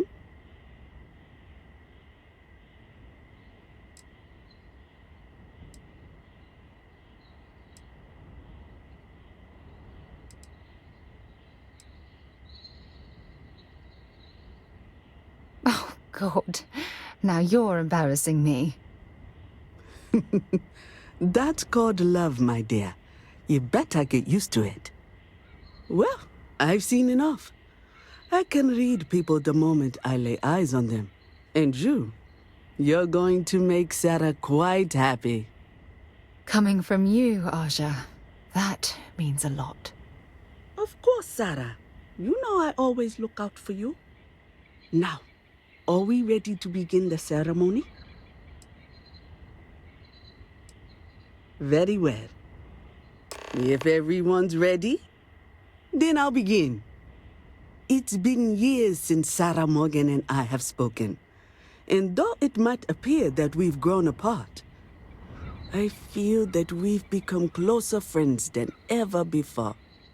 When I received the message with Sarah's intent to marry, and that she wanted me to officiate the ceremony, I was overwhelmed with joy. Not because she had decided to rekindle our friendship, but because she was allowing me to share the happiest moment of her life. I can't imagine a greater honor. And for that, Sarah, I thank you. I wouldn't have had it any other way, Aja. Before you present your vows, I'd ask both of you to remember that love is what brought you together today. It is a foundation upon which a structure of trust, faith, and affirmation is built. This structure can be absolutely impenetrable if you both agree to love each other unconditionally, with faith, devotion, and acceptance. And most importantly, to allow yourself to be loved. Remember, there are no other bonds more meaningful than the one you are undertaking today. You should cherish this moment and hold it close to your hearts as a reminder of the love you share.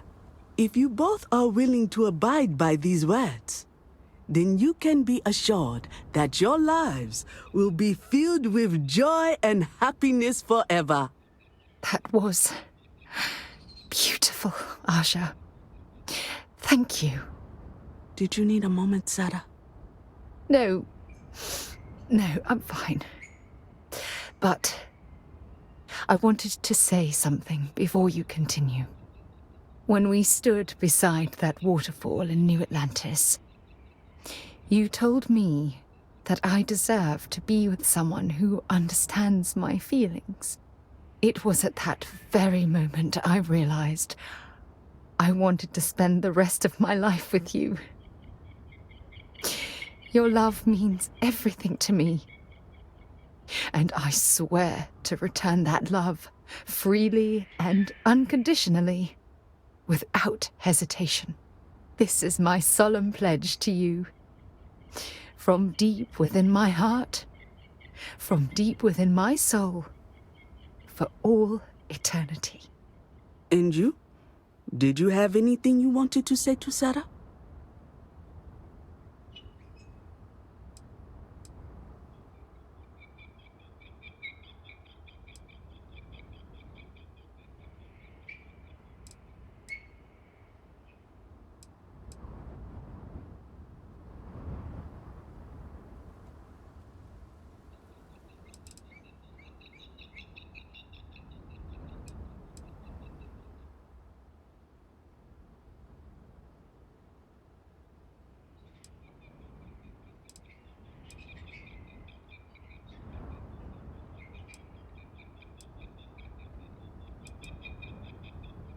Thank you.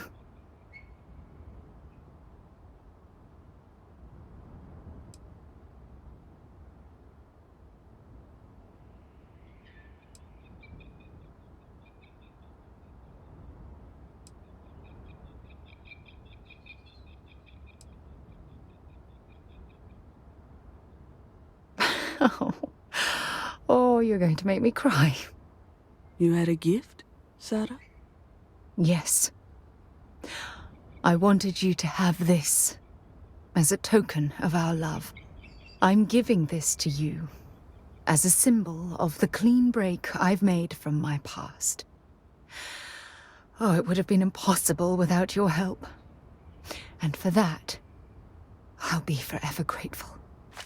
With these promises of affection and these vows you've exchanged, by the power vested in me by the Articles of Constellation, I happily pronounce you life mates. Congratulations! Aja, I don't know what to say. That was... amazing. I couldn't imagine having this ceremony without you. I'm glad everything worked out for you, Sarah. I'm only sorry that we waited so long to reach out and contact one another.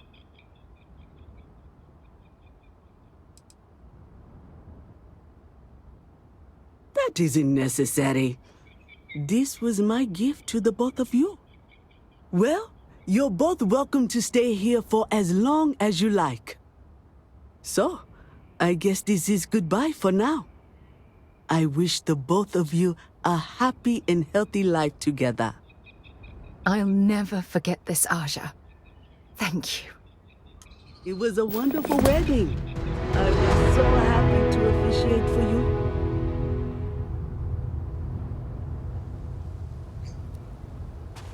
Any troubles you need to share? I'm loved. You have no idea how wonderful that makes me feel.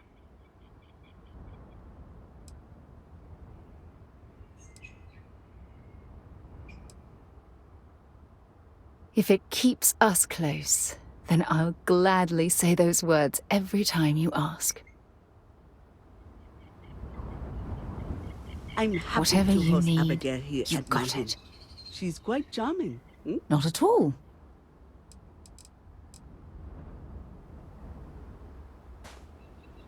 Don't worry. I know how new in-laws can be. I'll try to work on her for you and Sarah.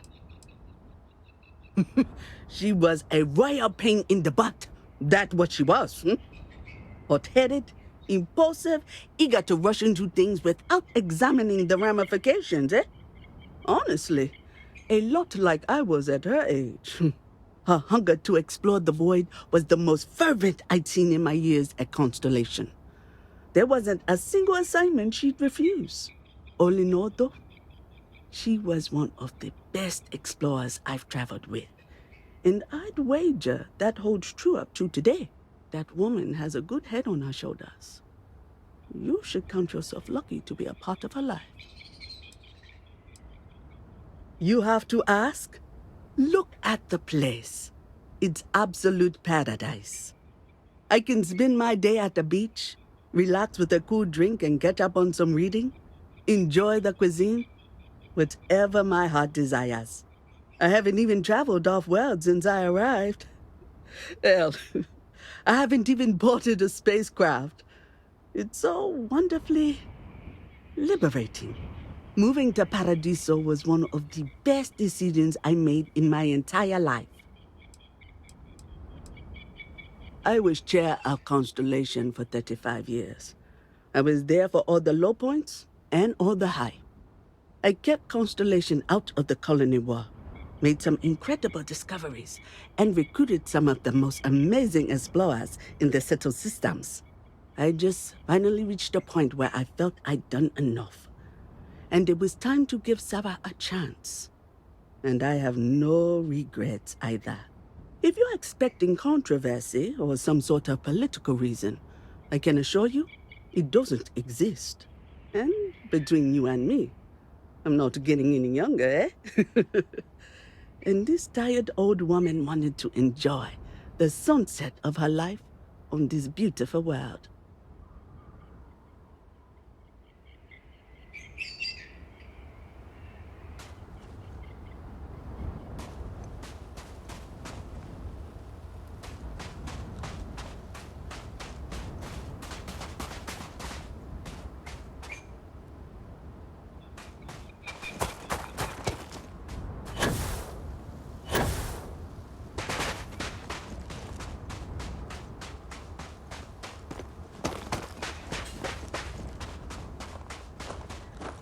I'm not much of a beach person, but everyone talks about this place, so I had to see for myself. The beach, the sand, the sound of the ocean. Oh, this is wonderful. I'm on vacation because I don't want to be bothered by anyone. Get it?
Ah, I never tire of visiting worlds like this.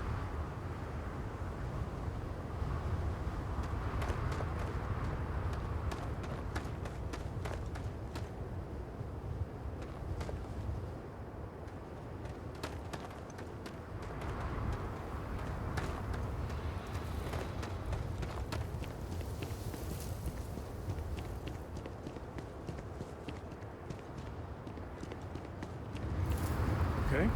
Hello. I don't want to hear any complaints.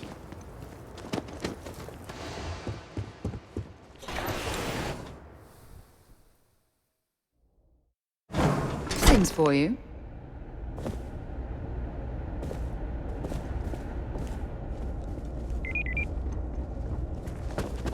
Ron Hope knows his stuff.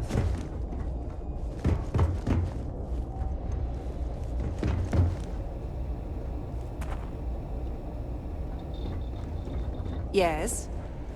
Oh, no. That wouldn't work. The O2 needs enough capacity for the whole ship. Oh, hello. I'm not used to people wanting to talk to me. Well, all of them. I've been with Mr. Hope since near the beginning.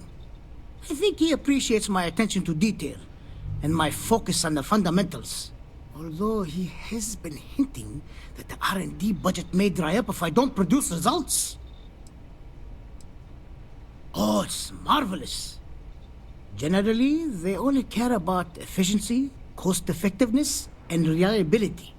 Oh, sure, there are the odd complaints about comfort and lack of decent airflow, but they almost always side with the numbers.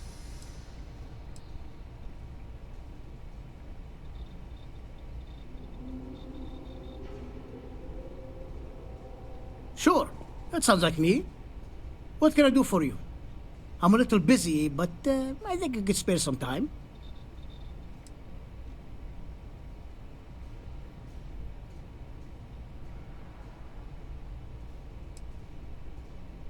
Oh, you should have just said that. Of course I can help you. Oliver sent a courier ahead of you. I did some research on ships from that era, and I have a decent idea what we're dealing with. So grav drives didn't really take off until after the ship was built. But I've got access to an ancient grav drive that looks like it could be compatible. With some minor adjustments. It's in good shape, too. Parts not cheap, though.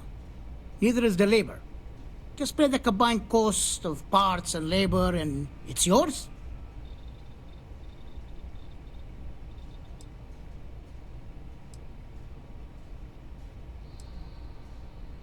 It's a pretty big ask, given how rare these old grav drives are.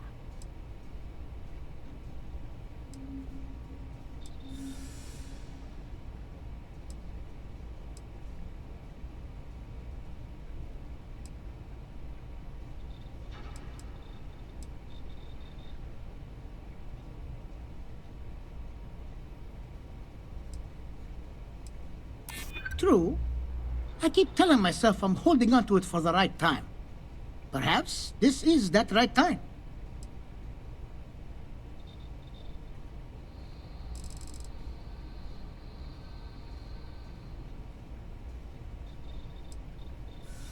Yeah, I hope so. I'm still willing to talk. Tell you what, sounds like this is for a good cause. While I can't give you the part for free, I won't charge you for the work.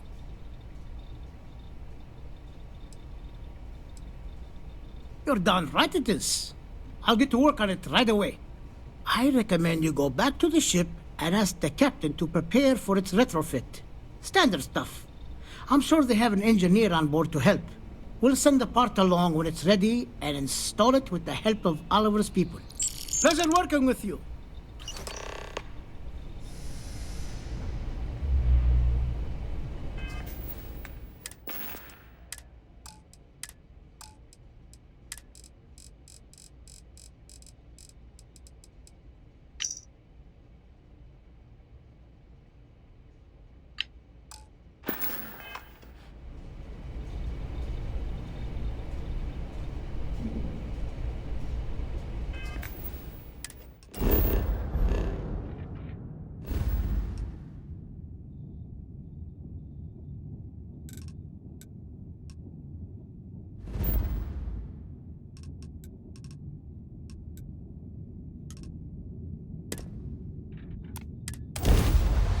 I have something for you when you have a moment.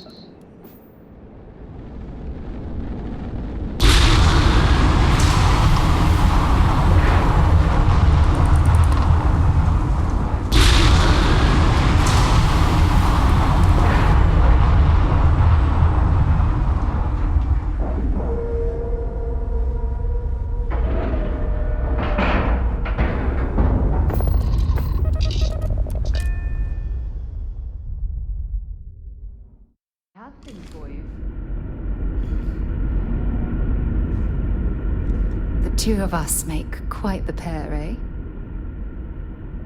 I certainly do. It's all yours.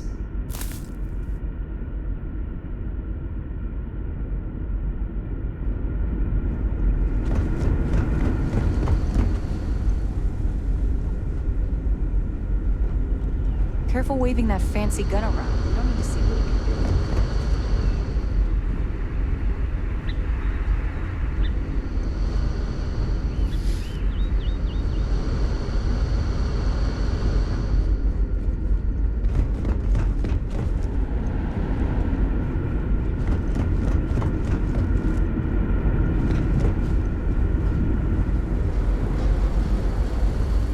People always appreciate the good engine. If the other colonists knew how many times the Constant almost came apart at the seams...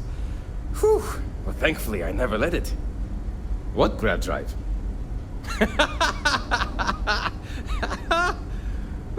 Just joking with you. The Paradiso engineers filled me in. Okay, let's see what we need to do. All right. This will be fun. And hopefully there will be no explosions in the process. I have just received word that the drive is here. Ready to get to work? Yes, of course I need your help. My team needs to stay on top of their daily maintenance, and I need to make my own preparations for this gravity drive you brought us. Your help is going to be vital to this procedure. And have no worries, it'll be easy. I'll guide you through the process.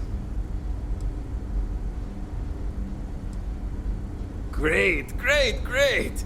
There are 3 preparations I need you to help me make while I set things up on my end. First thing I need you to do is reroute the power from the port turbo pump to the auxiliary cryogenic radiator. Then, turn the plasma runoff inhibitor function to 5%. Last, you'll need to decouple the magnetic flange pipe enclosures from the auxiliary module assembly. Got it? Let's hop to it!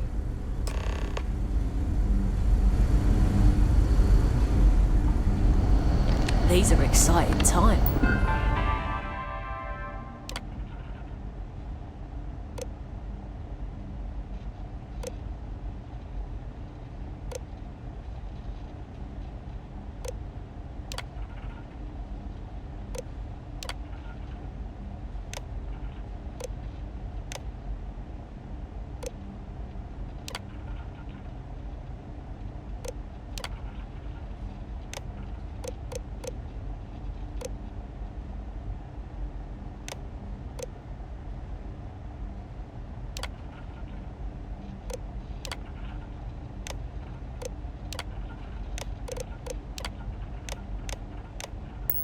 Aren't they?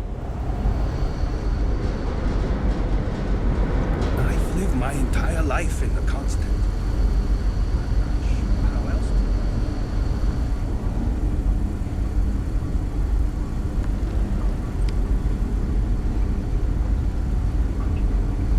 I wonder what it's like out there.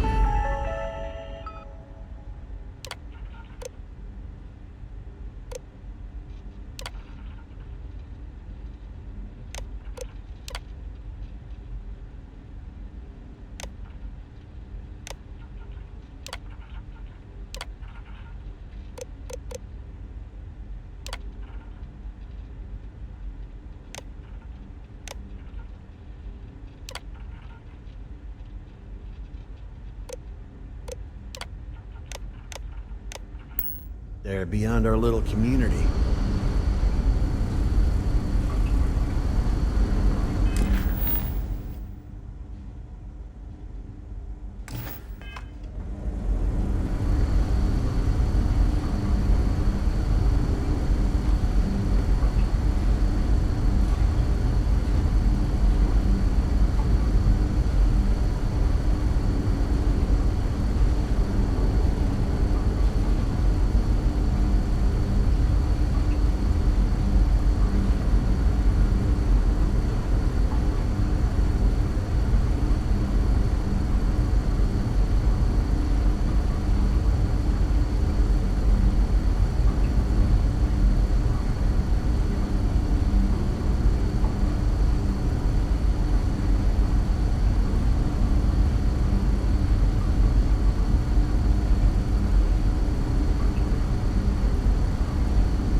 so much more to learn about now.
Looks like everything is good to go, both your end and mine.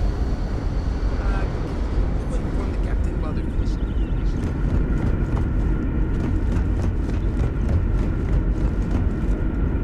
Now that we know what's out there. We were never trained to address threats coming from outside our ship.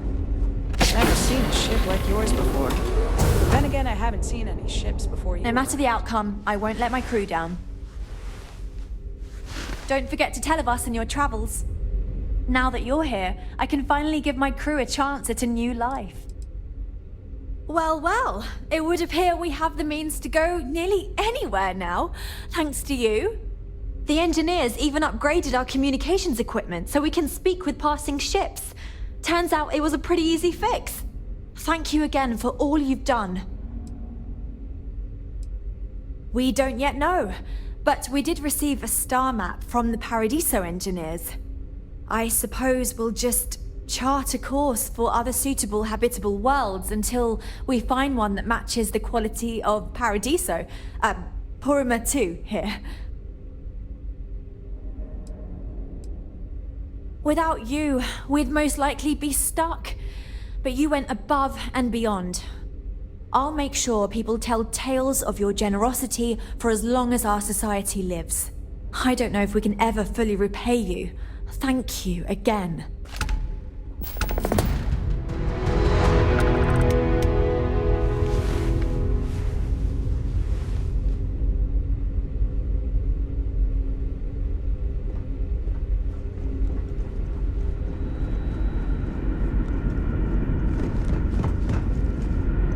We got strict rules around here.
But they're strict for a reason.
Scan complete. Go ahead and land.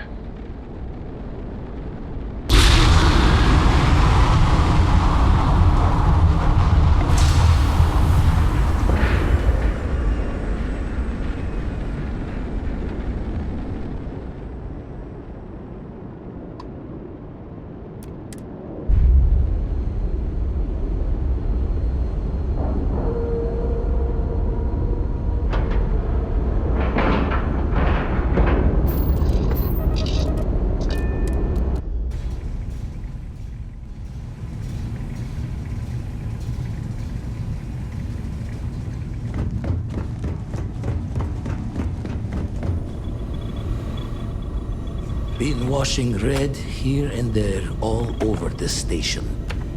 Grim work. The spanner's torque is what the eye needs now. We'll fix her good as new. Got one. I'd go into the astronomical charting data with you, but clear as day just to point you right to it.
got to be something useful out here.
Keep scanning. I'm sure there's something nearby.